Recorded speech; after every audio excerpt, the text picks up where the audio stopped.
कभी कभी जो आंखों से दिखता है वो सच नहीं होता, और जो सच होता है उसे देखने की किसी में हिम्मत नहीं होती। मेरा नाम कविता है। मैं एक साधारण लड़की थी, लेकिन मेरी शादी के बाद जो मैंने अपनी सास के घर में देखा, उसने मेरे पैरों तले जमीन खिसका दी। दिन में वो बहुत सीधी, धार्मिक और शांत लगती थी, लेकिन रात होते ही उनका रूप बदल जाता था। ऊपर वाले कमरे से आती थी किसी के रोने की आवाज़ें, और एक रात जब मैंने वो दरवाज़ा खोला तो जो देखा उसने मेरी जिंदगी हमेशा के लिए बदल दी। ये कहानी है डर, सच्चाई और एक माँ के राज की। तैयार हो जाइए, क्योंकि जो आप सुनने जा रहे हैं वो आपका दिल हिला देगा। रात के 3 बजे घर की ऊपर वाली मंजिल से किसी के रोने की आवाज़ आई। मैंने सोचा शायद सपना है, लेकिन जब मैंने वो दरवाज़ा खोला तो जो देखा उसने मेरे पूरे शरीर में सिहरन दौड़ा दी। वो मेरी सास थी, पर उस रात वो कोई और बन चुकी थी। मेरा नाम कविता है। मेरी शादी कुछ साल पहले रोहित से हुई थी। रोहित बहुत सीधे साधे और संस्कारी इंसान है। हमारी शादी बड़ी धूमधाम से हुई थी, क्योंकि मैं अपने माँ बाप की इकलौती बेटी थी। शादी के बाद जब मैंने पहली बार अपने ससुराल का दरवाज़ा पार किया तो मुझे वहाँ का माहौल बहुत शांत और धार्मिक लगा। मेरी सास सरोज देवी पूजा पाठ में डूबी रहती थीं। दिन का ज्यादातर वक्त वो भगवान के नाम में बिताती, और घर के ऊपर वाले कमरे में उन्होंने एक छोटा सा मंदिर बना रखा था। वहाँ किसी को भी जाने की अनुमति नहीं थी, यहाँ तक कि मुझे भी नहीं। पहले तो मैंने सोचा शायद यही उनकी आदत होगी, पर बाद में जब मैंने देखा कि वो उस कमरे का दरवाज़ा हर शाम अंदर से बंद कर लेती हैं और रात देर तक वहाँ रहती हैं, तो मन में हल्का सा शक पैदा हुआ। मेरे पति रोहित ने शुरू से ही मुझे सख्ती से समझा दिया था, कविता, माँ बहुत धार्मिक है, ऊपर वाले कमरे में कोई नहीं जाता, वो वहाँ पूजा में लीन रहती हैं, उन्हें डिस्टर्ब मत करना। मैंने मुस्कुराते हुए कहा, ठीक है, मैं ध्यान रखूंगी। पर अंदर ही अंदर मेरे मन में सवाल उठ रहा था, ऐसी कौन सी पूजा होती है जिसमें किसी का जाना माना है। दिन के वक्त मेरी सास बिल्कुल सीधी सादी दिखती, सफ़ेद साड़ी, सिर पे पल्लू और चेहरे पर शांति। लेकिन रात होते होते कुछ बदल सा जाता था। उनकी आंखों में एक अजीब सी चमक दिखती। कई बार ऊपर वाले कमरे से हल्की रोशनी और कुछ आवाज़ें भी आती थीं, जैसे कोई मंत्र पढ़ रहा हो या धीरे धीरे कुछ बोल रहा हो। शुरू में मैंने ध्यान नहीं दिया, लेकिन एक रात ऐसी हुई जिसने मेरी जिंदगी बदल दी। उस दिन गर्मी बहुत थी और अचानक लाइट चली गई। पूरा घर अंधेरे में डूब गया। रोहित गहरी नींद में थे, लेकिन मुझे बेचैनी होने लगी। मैं ठंडी हवा लेने के लिए बाहर हॉल में आ गई। तभी ऊपर वाले कमरे से किसी के रोने की आवाज़ आई, बिल्कुल धीमी धीमी सिसकियाँ।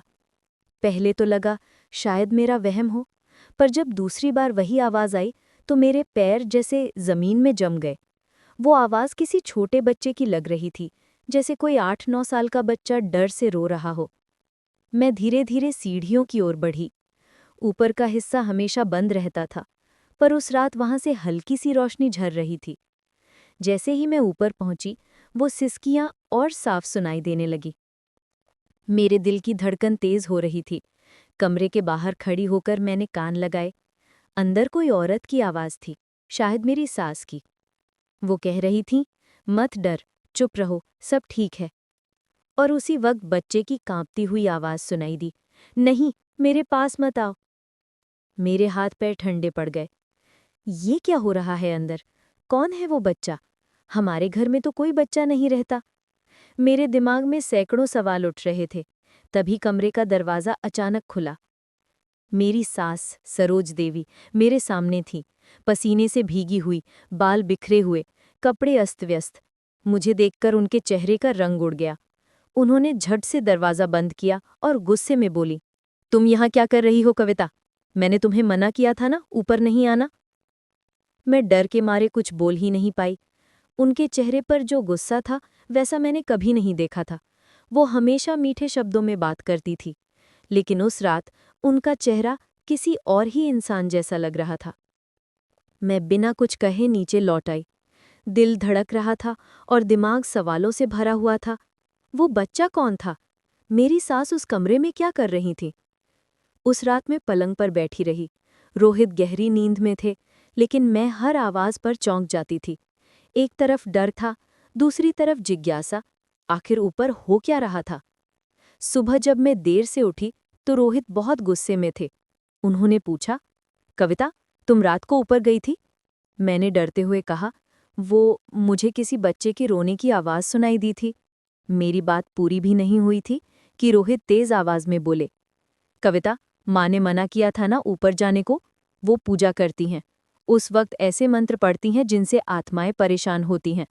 वो आवाज़ें बच्चों जैसी लगती हैं लेकिन वो सब मायाजाल है। मैं सन्न रह गई। क्या मेरी सास भूत प्रेत से जुड़ी पूजा करती हैं? रोहित ने कहा, माँ को डिस्टर्ब मत करना, वो जो करती हैं भगवान के लिए करती हैं। मैंने सिर हिला दिया, पर मन में डर और बढ़ गया। उसके 2 दिन बाद एक और अजीब घटना हुई। मैं अपनी अलमारी साफ कर रही थी तो पाया कि मेरी एक नई साड़ी गायब है, वो लाल रंग की जो मैंने शादी के वक्त रखी थी। घर में कोई कामवाली भी नहीं थी, तो आखिर साड़ी गई कहाँ? उस रात फिर कुछ हुआ। करीब 2 बजे मेरी आंख खुली। किचन से बर्तनों की आवाज़ आ रही थी। मैं डरते डरते उठी और धीरे धीरे किचन की ओर बढ़ी। वहां जो देखा उसने मेरा दिल हिला दिया। मेरी सास, वही सरोज देवी, किचन में खड़ी रोटियां बना रही थीं, लेकिन वो अपने सामान्य रूप में नहीं थी। उन्होंने वही मेरी लाल साड़ी पहन रखी थी, बाल खुले हुए थे और चेहरे पर हल्का मेकअप था। वो एकदम किसी दुल्हन जैसी लग रही थी। मेरे पैरों से जमीन खिसक गई।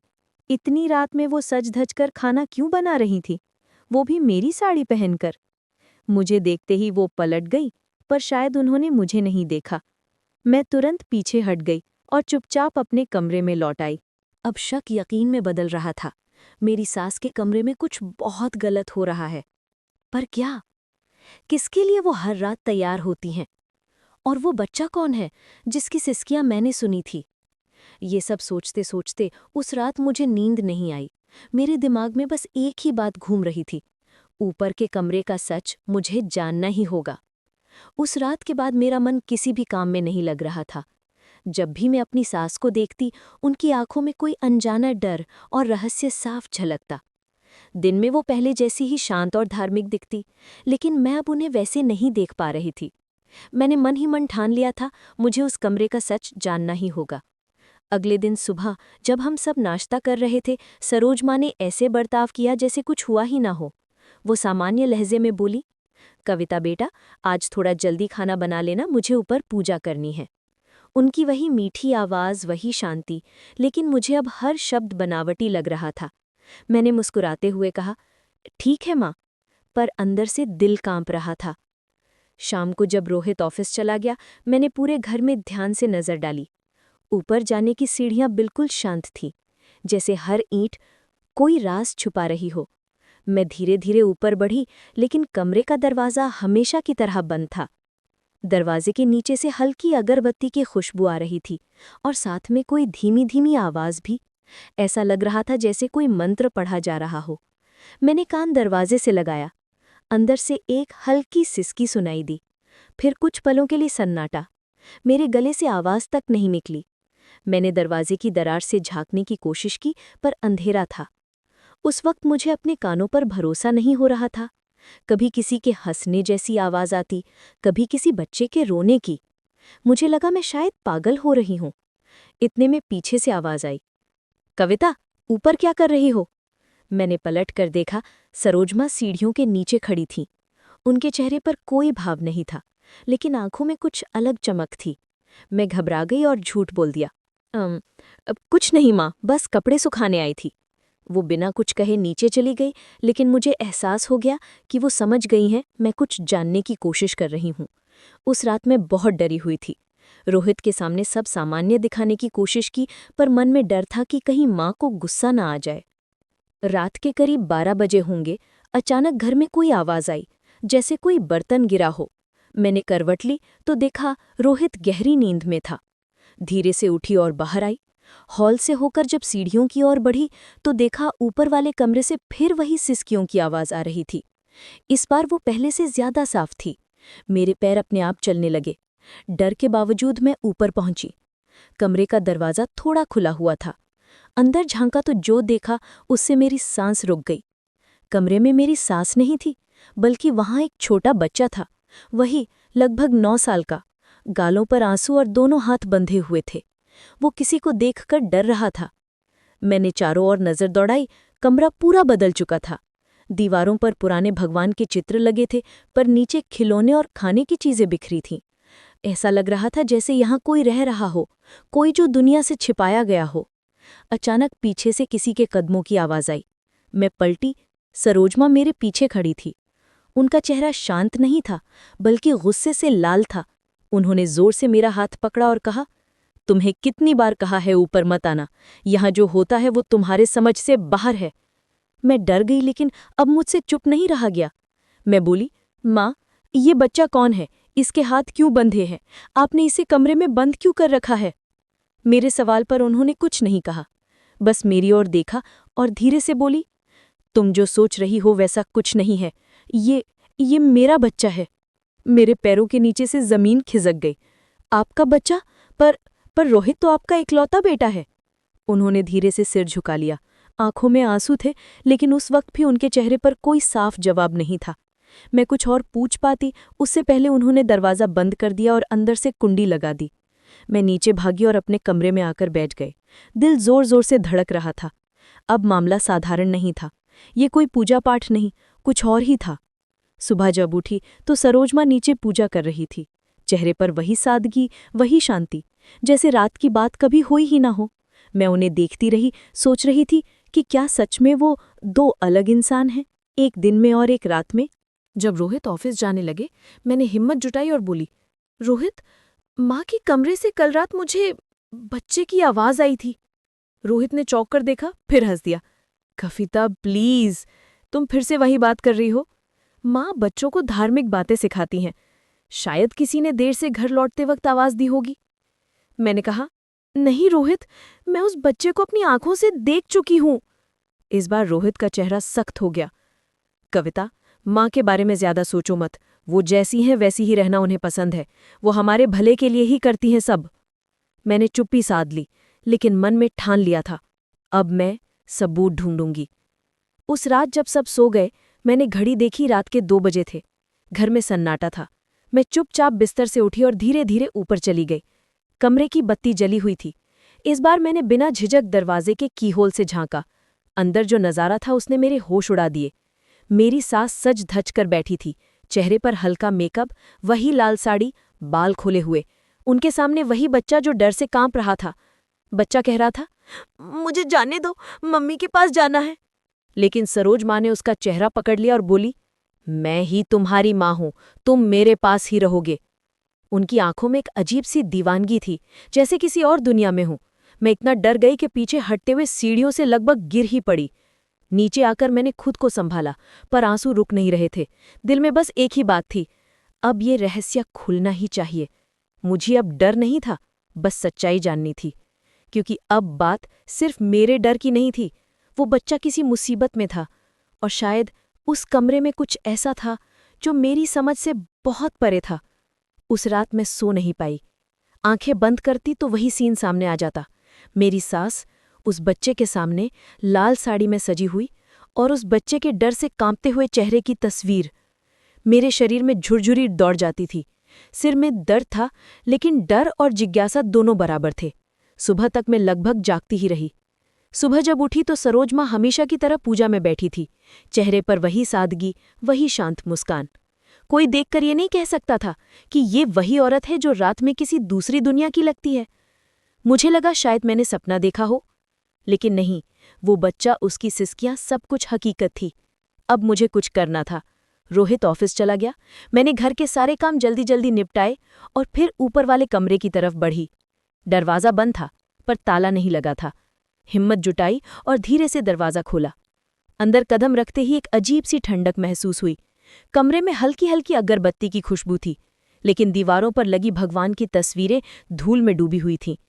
एक कोने में छोटे खिलौने, कुछ कपड़े और बिखरी हुई किताबें पड़ी थीं। मुझे साफ लग रहा था कि यहाँ कोई रोज रहता है। मैंने धीरे धीरे चारों ओर देखा। बिस्तर पर हल्की सी सिलवटें थीं, जैसे कोई अभी अभी उठा हो।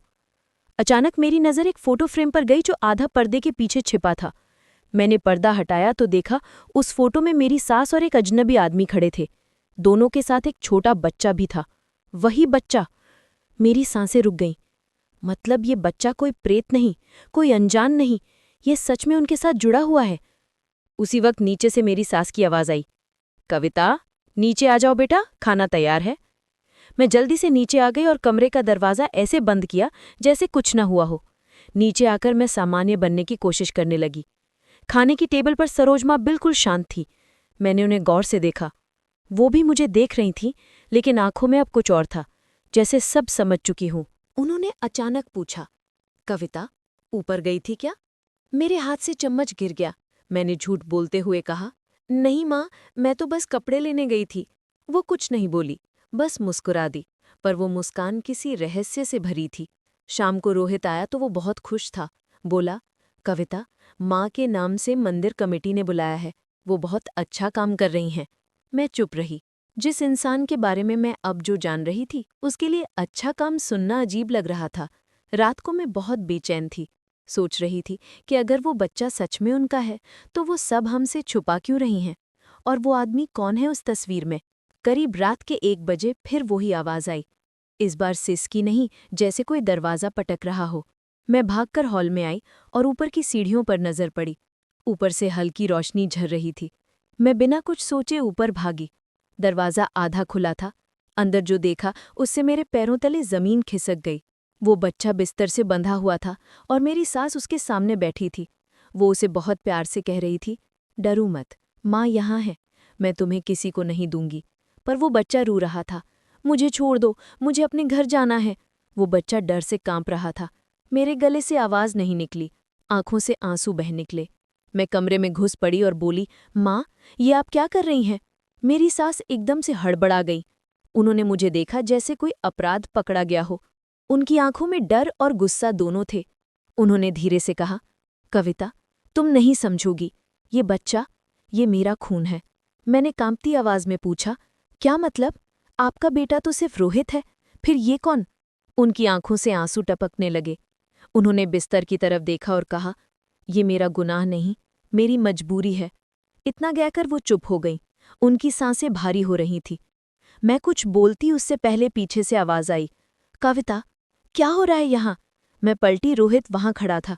वो सब देख चुका था। वो तेजी से कमरे में आया, अपनी माँ के सामने खड़ा हुआ और बोला, माँ, ये बच्चा कौन है? आपने इसे बांध कर क्यों रखा है? सरोज माँ के चेहरे का रंग उड़ गया। वो फूट फूट कर रोने लगी। मत पूछो बेटा, मत पूछो। रोहित चिल्लाया, नहीं माँ, आज सच बताइए, ये सब क्या चल रहा है? मैं भी कांपती हुई खड़ी थी। अब जो होने वाला था वो हम दोनों की जिंदगी बदल देने वाला था। सरोज माँ धीरे धीरे नीचे बैठ गईं। उनके शब्द टूटे टूटे निकल रहे थे। ये तुम्हारा भाई है रोहित। कमरे में सन्नाटा छा गया। मैं और रोहित दोनों एक दूसरे को देखने लगे। भाई? रोहित के मुंह से बस इतना निकला। हाँ बेटा, उन्होंने कहा, तुम्हारे पापा कभी मरे नहीं थे, वो जिंदा हैं। इतना सुनना था कि हमारे होश उड़ गए। जो इंसान हमें बचपन से बताया गया कि गुजर चुके हैं, वो अगर जिंदा हैं तो कहाँ हैं? मेरी सास रोते हुए बोली, सालों पहले जो हादसा हुआ था वो झूठ था। तुम्हारे पापा एक झूठे केस में फंसा दिए गए थे। वो भाग गए थे, वरना फांसी हो जाती। मैं और रोहित दोनों जैसे पत्थर के बन गए थे। कमरे में सिर्फ उनकी सिसकियां गूंज रही थी। उस हादसे के बाद मैं सालों छिपती रही। लोगों से कहा कि मेरे पति मर गए हैं, लेकिन वो लौटे और फिर मैं इस बच्चे की माँ बनी। मैंने कांपते हुए कहा, तो ये बच्चा? वो बोली, ये मेरा बेटा है, तुम्हारा छोटा भाई, पर वो मानसिक रूप से बीमार है। उसे डर लगता है, वो किसी को पहचानता नहीं, इसलिए मैं उसे छिपाकर रखती हूँ ताकि कोई उसे न ले जाए। कमरा अभी भी सन्नाटे में डूबा हुआ था। रोहित के चेहरे से आंसू बह रहे थे। वो धीरे से अपने छोटे भाई के पास गया और उसके सिर पर हाथ रखा। बच्चा कांपा, पर धीरे धीरे उसने आंखें खोली। भैया, वो शब्द सुनते ही रोहित फूट पड़ा। मैं भी रोने लगी। मेरी सास सरोज माँ जमीन पर बैठी भगवान से कुछ बड़बड़ा रही थी। मैंने कुछ गलत नहीं किया, मैंने सिर्फ अपने परिवार को बचाया है। उस रात वो घर फिर कभी वैसा नहीं रहा। जो रहस्य दीवारों के पीछे छिपा था, वो सबके सामने आ चुका था। कमरे में एक सन्नाटा छाया हुआ था। वो सन्नाटा जो किसी तूफान के बाद आता है। रोहित जमीन पर बैठा था, अपने छोटे भाई को सीने से लगाए। मैं पास ही खड़ी थी। दिल में डर, हैरानी और दर्द सब एक साथ उमड़ रहे थे। सरोज माँ अब तक रो रही थी। उनकी आंखों से आंसू रुकने का नाम नहीं ले रहे थे। कुछ देर तक बस खामोशी रही, फिर उन्होंने भारी आवाज में कहा, शायद अब वक्त आ गया है कि मैं सब कुछ बता दूं। उन्होंने दीवार की तरफ देखा जहां भगवान की तस्वीर टंगी थी। धीरे धीरे बोलने लगी, रोहित, जब तुम्हारे पापा शिव कुमार जवान थे तब वो एक छोटी सी फैक्ट्री में काम करते थे। बहुत ईमानदार, बहुत नेक इंसान थे, लेकिन उनकी अच्छाई कुछ लोगों को रास नहीं आती थी। फैक्ट्री में उनके साथ काम करने वाला उनका ही दोस्त रमेश, वो शुरू से ही जलता था तुम्हारे पापा से। मैं ध्यान से सुन रही थी। सरोज माँ की आवाज़ में दर्द था, पर शब्दों में सच्चाई भी थी। एक दिन फैक्ट्री में चोरी हुई, सेफ से बहुत पैसे गायब हो गए और शक गया तुम्हारे पापा पर। रमेश ने चालाकी से उनके पास एक पिस्तौल रख दी। सबको यकीन हो गया कि वही चोर हैं। उन्होंने सिर झुका लिया। पुलिस आई, केस बना और उस रात उनकी आवाज़ रुक गई। रोहित ने कांपते हुए पूछा, उस रात क्या हुआ माँ?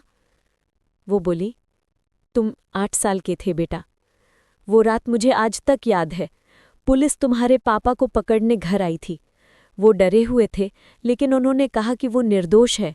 मैंने कहा, भाग जाओ वरना तुम्हें फांसी हो जाएगी। और वो भाग गए। रात के अंधेरे में कमरे में फिर सन्नाटा छा गया। केवल उनके शब्दों की गूंज रह गई थी। लोगों ने कहा कि शिव कुमार मर गया, किसी ने कहा उसने खुदकुशी कर ली, किसी ने कहा भाग गया। मैंने किसी को सच्चाई नहीं बताई, क्योंकि अगर बताती तो पुलिस मुझे भी जेल में डाल देती। मैंने सबको कहा कि मेरे पति अब नहीं रहे। उनकी आंखों से फिर आंसू गिर पड़े। तुम्हारे दादा दादी ने भी मुझसे रिश्ता तोड़ लिया। मैं अकेली पड़ गई थी, लेकिन मैंने हार नहीं मानी। मैंने भगवान का नाम लिया और पूजा पाठ में मन लगाया। तभी धीरे धीरे बच्चों को पढ़ाना शुरू किया, धर्म, संस्कार, भजन। मैं सोच में डूबी थी। वो औरत जिसे मैं डरावनी समझती थी, उसके अंदर इतना दर्द छिपा था। सरोज माँ ने आगे कहा, करीब 10 साल बीत गए। तुम बड़े हो रहे थे और मैं अकेली जिंदगी काट रही थी। एक रात अचानक कोई दरवाज़ा खटखटाने लगा। मैंने खोला तो सामने तुम्हारे पापा खड़े थे। उनकी आवाज़ कांप रही थी। वो बहुत थके हुए, घायल और डर के मारे कांप रहे थे। उन्होंने कहा, सरोज, मैं निर्दोष हूँ। रमेश ने मुझे फंसाया था। उन्होंने बताया कि वो सालों से छिपते फिर रहे हैं। मैं उन्हें अंदर ले आई। उस दिन से मैं हर वक्त डर में जीने लगी, कहीं कोई देख न ले। रोहित की आंखें नम हो गई। वो बोला, तो बाबा अब वो कहाँ हैं? सरोज माँ ने धीरे से दीवार की ओर देखा, फिर बोली, वो यहीं हैं, इस घर में। मैं और रोहित दोनों ने एक दूसरे को देखा। हमारे पैरों तले जमीन खिसक गई। क्या मतलब? मैंने पूछा। उन्होंने धीरे से सिर हिलाया। वो जिंदा हैं, बस दुनिया से छिपे हुए हैं। वो ऊपर वाले कमरे के पीछे वाले हिस्से में रहते हैं, जहां कोई नहीं जाता। रोहित एकदम से खड़ा हो गया। माँ, आप हमें इतने सालों से धोखा दे रही थी? सरोज माँ रो पड़ी। नहीं बेटा, धोखा नहीं, मजबूरी थी। अगर किसी को पता चल जाता कि तुम्हारे पापा जिंदा हैं तो उन्हें जेल में डाल देते। मैंने उन्हें बचाने के लिए सब कुछ सहा, सब कुछ। मैंने धीरे से पूछा, लेकिन माँ, ये बच्चा? तो वो बोली, वो तुम्हारे पापा की आखिरी निशानी है। जब वो लौटे तो हमारा रिश्ता फिर जुड़ गया। मैंने उसे जन्म दिया, लेकिन उसे दुनिया से छिपा लिया, क्योंकि मुझे डर था कि अगर किसी को पता चला कि शिवकुमार जिंदा है तो ये बच्चा भी खतरे में आ जाएगा। कमरे में सन्नाटा छा गया। सिर्फ दीवार पर टंगी घड़ी की टिक टिक सुनाई दे रही थी। फिर सरोज माँ ने कहा, वो बच्चा शुरू से कमज़ोर था, बोलता नहीं था, हंसता नहीं था। डॉक्टरों ने कहा कि उसका मानसिक संतुलन ठीक नहीं है। वो अजनबियों से डरता है, यहाँ तक कि मुझसे भी। वो रोते हुए बोली, जब भी मैं उसे छूने की कोशिश करती वो चिल्लाने लगता, रोने लगता। इसी डर से मैं उसे बांध कर रखती थी ताकि वो खुद को नुकसान न पहुंचा दे। पर हाँ, मेरी गलती ये थी कि मैंने सच्चाई छिपाई। रोहित वहीं बैठा था, सिर झुकाए। उसकी आंखों में आंसू थे, लेकिन उनमें गुस्सा नहीं, बस दर्द था। वो बोला, माँ आपने अकेले कितना झेला और हम समझ नहीं पाए। मैंने भी उसकी ओर देखा। वो वही आदमी था जो कल तक अपनी माँ को पूछता था और आज उनकी सच्चाई जानकर टूट गया था। सरोज माँ बोली, अब तुम सब जान चुके हो, बस तुमसे एक विनती है कि ये बात घर की दीवारों के बाहर ना जाए। तुम्हारे पापा अब बूढ़े हो गए हैं, थके हुए हैं, उन्हें चैन से जीने दो। हम दोनों ने सिर झुका दिया। थोड़ी देर बाद सरोज माँ हमें उस कमरे में ले गईं जहाँ ताला लगा था। धीरे से चाबी घुमाई और दरवाज़ा खोला। अंदर जो देखा वो हमारी आंखें नम कर गया। एक बूढ़ा आदमी चारपाई पर लेटा था, कमज़ोर, पर चेहरे पर वही शांति जो एक सच्चे इंसान में होती है। रोहित फौरन दौड़कर गया और उनके सीने से लग गया। बाबा, आप जिंदा हैं। शिवकुमार ने आंखें खोली। उनकी आंखों में आंसू थे। हाँ बेटा, तुम्हारे लिए ही जिंदा हूं। मैं भी अपने आंसू रोक नहीं पाई। इतने सालों का राज अब खुल चुका था। डर और शक के पीछे एक माँ की मजबूरी, एक पत्नी का त्याग और एक पिता का दर्द छिपा था। सरोज माँ ने कहा, कभी कभी हालात इंसान को झूठ बोलने पर मजबूर कर देते हैं, पर हर झूठ के पीछे कोई वजह होती है। हम सब वहां खड़े थे, टूटे हुए पर सच्चाई के बोझ से मुक्त। उस रात के बाद उस घर की हवा ही बदल गई थी। जो घर कभी सन्नाटे और डर से भरा लगता था, अब वहां एक अजीब सी शांति थी, जैसे बहुत सालों से दबा हुआ बोझ अचानक हट गया हो। सरोज माँ के चेहरे पर अब एक अलग सुकून था। वो अब किसी डर में नहीं थी। उनकी आंखों में अब आंसू नहीं, बल्कि राहत थी। शायद पहली बार उन्होंने बिना झूठ बोले सुकून की सांस ली थी। रोहित अपने पिता के पास बैठा था। वो उनके हाथों को बार बार छूता, जैसे खुद को यकीन दिला रहा हो कि हाँ, मेरे बाबा सच में जिंदा हैं। मैं चुपचाप दरवाजे के पास खड़ी थी। मेरे अंदर भावनाओं का तूफान था, डर, गुस्सा, हैरानी, लेकिन सबसे ज्यादा सहानुभूति। जिस औरत को मैं रातों में डरावनी समझती थी, वो दरअसल एक माँ थी जो अपने परिवार को बचाने के लिए दुनिया से लड़ी थी। शिवकुमार जी की हालत कमजोर थी, लेकिन चेहरा शांत। उन्होंने धीरे धीरे कहा, मुझे कभी उम्मीद नहीं थी कि मैं अपने बेटे को फिर से देख पाऊंगा। सरोज ने मुझे जिंदा रखा, वरना मैं कब का टूट चुका था। रोहित फूट पड़ा। बाबा, आपने इतने साल छिपकर क्यों जिया? हमें बताया क्यों नहीं? शिवकुमार जी की आंखों में दर्द था। अगर तुम्हें बता देता तो पुलिस तुम्हें भी परेशान करती। मैंने सोचा, जब तक मैं जिंदा हूं तुम चैन से जियो। सरोज माँ ने उनके कंधे पर हाथ रखा। उनकी आंखों में प्यार था, वही प्यार जो सालों से डर और मजबूरी के पीछे छिपा था। मैंने हर रात भगवान से यही प्रार्थना की थी कि एक दिन मेरा बेटा अपने पिता से मिल सके। मैंने देखा, वो औरत जो कल तक रहस्य का पहाड़ थी, आज इंसान बन गई थी। उसकी सादगी में दर्द घुला हुआ था, लेकिन अब वो डर नहीं था। कुछ देर बाद वो सब नीचे आए। छोटा बेटा जो मानसिक रूप से बीमार था, अब भी कमरे में था। रोहित उसके पास गया, धीरे धीरे उसके सर पर हाथ रखा। भाई, मैं रोहित हूं, तुम्हारा बड़ा भाई।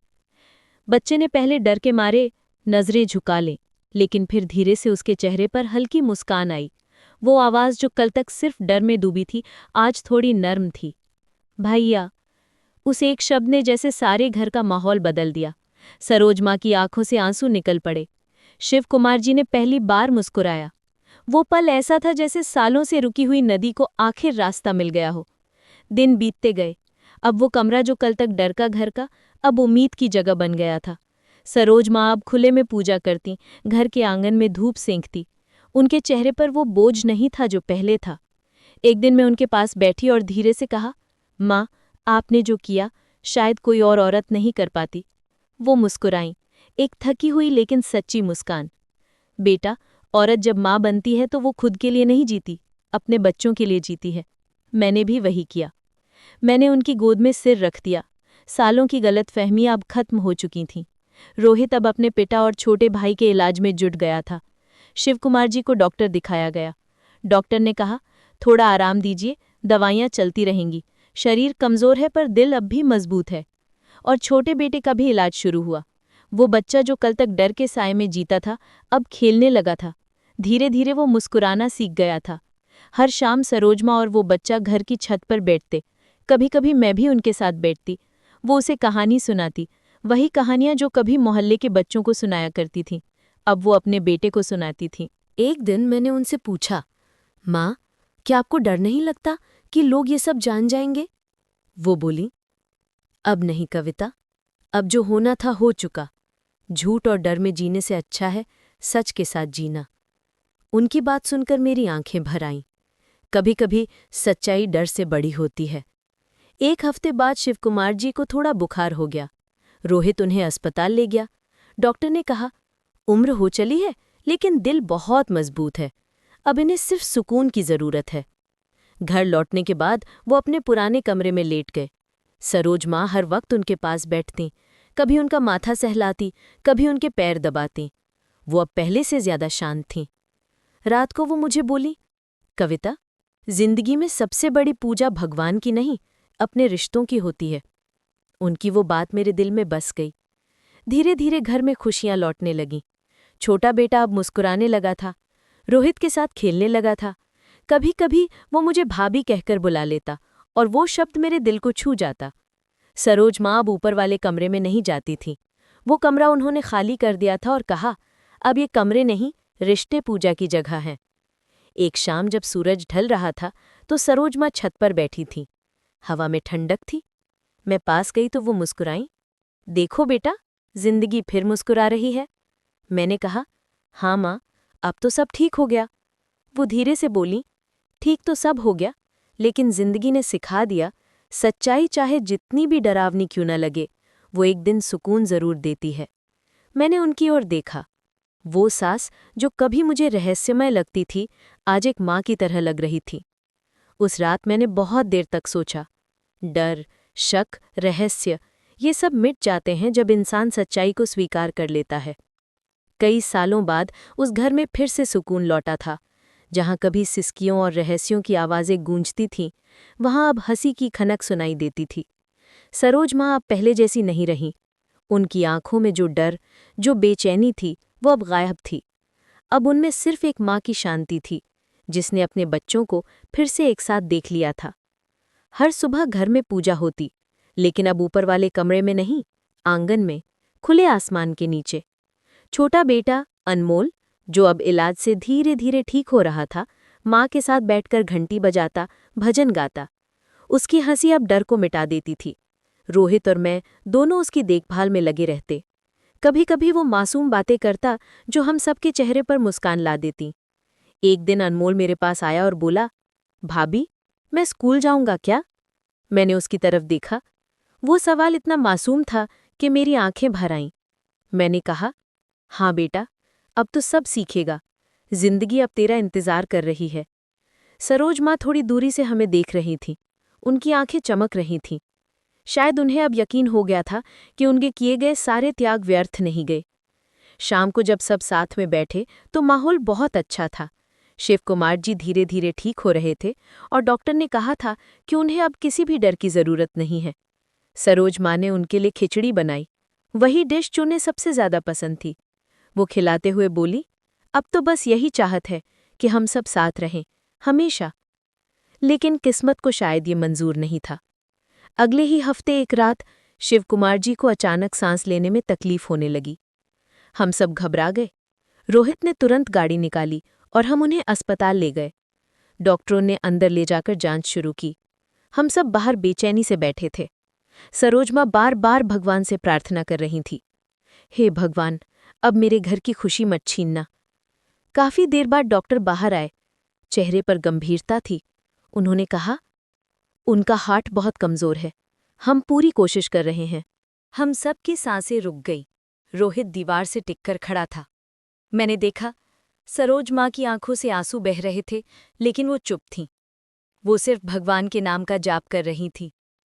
रात के करीब 3 बजे डॉक्टर फिर बाहर आए। इस बार उनके चेहरे पर वो शांत भाव था जो अक्सर किसी बड़ी खबर के बाद आता है। उन्होंने धीमी आवाज में कहा, वो अब नहीं रहे। मेरे कानों ने जैसे काम करना बंद कर दिया। रोहित वहीं जमीन पर बैठ गया। सरोज माँ चुपचाप खड़ी रही, एक शब्द नहीं बोली। कुछ देर तक वो बस उनके चेहरे को देखती रही, फिर धीरे से बोली, कम से कम उन्होंने आखिर तक अपने बच्चों को साथ देखा। अब उन्हें शांति मिल गई। उनके शब्दों में आंसू नहीं थे, बस सुकून था। घर लौटते वक्त रास्ता बहुत लंबा लग रहा था। बारिश की हल्की बूंदें खिड़की से अंदर गिर रही थीं। मैंने सरोज माँ का हाथ थाम लिया। उन्होंने बस इतना कहा, जिंदगी कभी किसी पे मेहरबान नहीं होती बेटा, लेकिन अगर हम सच्चे हों तो वो हमें सिखा ज़रूर देती है। अगले दिन पूरे मोहल्ले में खबर फैल गई। सब लोग श्रद्धांजलि देने आए। कई लोग कह रहे थे, सरोज जी बहुत भाग्यशाली हैं जो इतने सालों बाद अपने पति से मिली। उनका परिवार अब फिर से जुड़ गया है। लेकिन हम जानते थे कि ये सिर्फ परिवार का मिलन नहीं था, ये सच्चाई और प्यार की जीत थी। कुछ दिनों तक घर में गहरा सन्नाटा रहा। अनमोल बार बार पूछता, माँ, बाबा कहाँ गए?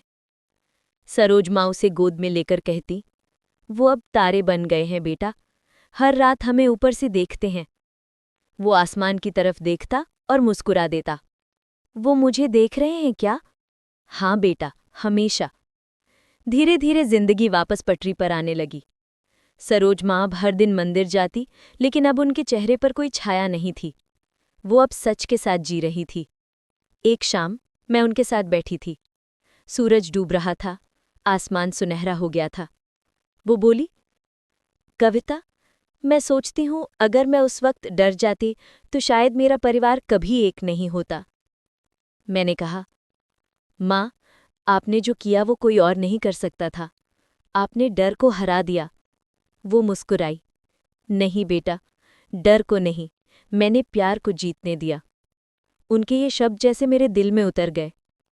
कभी कभी भगवान इंसान की परीक्षा लेता है और वो परीक्षा इंसान को तोड़ती नहीं बल्कि मजबूत बना देती है। अब अनमोल स्कूल जाने लगा था। पहली बार जब वो यूनिफॉर्म पहनकर निकला तो सरोज माँ की आंखों से खुशी के आंसू बह निकले। वो बोली, आज मेरा बेटा सच में नया जन्म ले रहा है। उस दिन शाम को पूरे घर में दिए जलाए गए। हम सब ने मिलकर शिव कुमार जी की तस्वीर के सामने फूल चढ़ाए। सरोज माँ ने हाथ जोड़कर कहा, देखो, तुम्हारा परिवार अब खुश है। उस पल मैंने देखा, एक माँ की आंखों में आंसू थे, लेकिन उनमें अब डर नहीं बल्कि जीत थी। समय के साथ सब कुछ धीरे धीरे सामान्य होने लगा था। वो घर जो कभी डर, रहस्य और आंसुओं से भरा था, अब सुकून और प्यार से भर गया था। हर सुबह अनमोल की हंसी से घर गूंजता था और शाम को उसकी शरारतें सबके चेहरे पर मुस्कान ले आती थीं। सरोज माँ अब उम्रदराज हो चुकी थी। बाल पूरी तरह सफ़ेद हो गए थे, लेकिन उनके चेहरे की चमक अब भी वही थी। वो अक्सर आंगन में तुलसी के पास बैठकर भजन गाती और कभी कभी आसमान की तरफ देखकर धीमे से कहती, अब तू चैन से रह शिव कुमार, सब ठीक है यहाँ।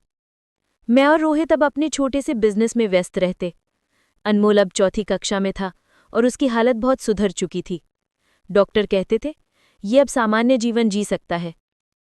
वो खबर सुनकर सरोज माँ के चेहरे पर जो सुकून आया वो बयान नहीं किया जा सकता। उन्होंने उस दिन मंदिर में जाकर 108 दीपक जलाए और भगवान का शुक्रिया अदा किया। लेकिन जिंदगी का रास्ता कभी सीधा नहीं होता। जहाँ सब कुछ ठीक लगता है, वहीं किसी मोड़ पर एक नई परीक्षा खड़ी होती है। एक दिन दोपहर में रोहित काम से बाहर गया था और मैं रसोई में थी। अनमोल खेलने के लिए बाहर गली में गया था। थोड़ी देर बाद बाहर से लोगों की चिल्लाने की आवाज़ आई। मैं दौड़ी तो देखा अनमोल सड़क के किनारे पड़ा था और उसके सिर से खून बह रहा था। मेरे पैरों से जमीन खिसक गई। मैं चिल्लाई, अनमोल! लोग दौड़े, किसी ने ऑटो बुलाया और मैं उसे गोद में लेकर अस्पताल भागी। डॉक्टरों ने तुरंत आईसीयू में ले लिया। मैं बाहर दरवाजे के पास खड़ी थी, हाथ कांप रहे थे। सरोज माँ भी वहां पहुंच गई। उनकी आंखों में डर लौट आया था, वही डर जो उन्होंने सालों पहले महसूस किया था। वो बार बार भगवान से प्रार्थना कर रही थी, हे प्रभु, अब मुझसे कुछ मत लेना, इस बच्चे को बचा लो। कई घंटे तक डॉक्टर अंदर थे। हर मिनट जैसे 1 साल के बराबर लग रहा था। शाम को डॉक्टर बाहर आए। उन्होंने कहा, सिर पर गहरी चोट है लेकिन अभी बच्चा होश में नहीं आया। अगले 24 घंटे बहुत अहम है। वो शब्द सुनकर सरोज माँ वहीं गिर पड़ी। हमने उन्हें संभाला, लेकिन वो टूट चुकी थीं। वो बड़बड़ाने लगी, शायद ये मेरी सज़ा है। मैंने जिंदगी में जितने राज छुपाए, भगवान अब हर दर्द वापस दे रहा है। मैंने उनके कंधे पर हाथ रखा। माँ, ऐसा मत कहिए, आपने जो किया वो सिर्फ अपने परिवार को बचाने के लिए था। वो बोली, लेकिन झूठ की कीमत तो हमेशा कोई ना कोई देता है बेटा। उनकी आंखों में अब डर नहीं था, एक तरह का समर्पण था, जैसे वो भगवान के सामने खुद को सौंप चुकी हों। रात भर हम सब वहीं बैठे रहे। हर मशीन की बीप आवाज़ जैसे हमारे दिल की धड़कन बन गई थी। रोहित बस अनमोल का हाथ पकड़कर बैठा था। सुबह के करीब 5 बजे मॉनिटर की आवाज़ बदली। Beep beep. डॉक्टर दौड़ कर आए और कुछ देर बाद बोले, अब डरने की ज़रूरत नहीं है, बच्चा होश में आ गया है। वो शब्द सुनकर जैसे हम सब में जान लौट आई। सरोजमा ज़मीन पर गिरकर रोने लगी। धन्यवाद भगवान, तूने फिर से मेरी झोली भर दी। अनमोल ने आंखें खोली और पहली बात जो कही वो थी, माँ। उसने सरोजमा की तरफ हाथ बढ़ाया। वो दौड़कर उसके पास गई और उसे सीने से लगा लिया। उस पल लगा जैसे भगवान ने फिर से उन्हें एक नया जीवन दे दिया। डॉक्टर ने कहा, अब उसे पूरी तरह ठीक होने में वक्त लगेगा, लेकिन वो खतरे से बाहर है। कुछ दिन बाद जब अनमोल घर लौटा तो सरोज माँ ने घर के मंदिर में दीप जलाए और कहा, अब मेरा काम पूरा हुआ। भगवान ने मेरी हर परीक्षा का जवाब दे दिया। उस दिन शाम को वो बहुत शांत लग रही थीं। खाने की मेज पर सब बैठे थे, लेकिन वो बस मुस्कुराती रहीं। रात को उन्होंने मुझे बुलाया। मैं उनके कमरे में गई। वो बिस्तर पर बैठी थीं। उनके हाथ में हनुमान चालीसा थी। उन्होंने कहा, कविता, अगर कल मैं ना रहूं तो घर का ध्यान रखना। रोहित और अनमोल दोनों बहुत भोले हैं। मैंने तुरंत कहा, माँ, ऐसी बातें मत कीजिए। वो मुस्कुराईं। हर इंसान का वक्त तय है बेटा, मैं अब चैन में हूँ। जो डर, जो रहस्य सालों से दिल में था, वो सब खत्म हो गया। अब बस शांति चाहिए।